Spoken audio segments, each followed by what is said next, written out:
কেষ্টপুরে বিজেপির উদ্যোগে স্বেচ্ছায় রক্তদান শিবির ও স্বাস্থ্য পরীক্ষার কর্মসূচি।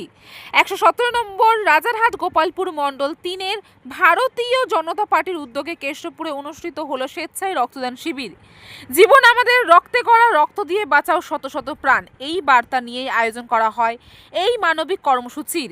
রক্তদান শিবিরের পাশাপাশি বিনামূল্যে রক্ত পরীক্ষা, স্বাস্থ্য পরীক্ষা, চশমা বিতরণের ব্যবস্থাও করা হয়। এলাকার বহু মানুষ এই কর্মসূচিতে অংশগ্রহণ করে। অনুষ্ঠানে উপস্থিত ছিলেন বিধাননগর মণ্ডল ২-এর যুব কনভেনর মিহির হাজারি, তারক প্রসাদ, লারা, অরূপ নস্কর, মারোয়ারি মোর্চার সভাপতি আলী হোসেন, রাজারহাট গোপালপুর মণ্ডল ২-এর যুব সভাপতি এবং ভারতীয় জনতা পার্টির অন্যান্য কর্মবৃন্দরা।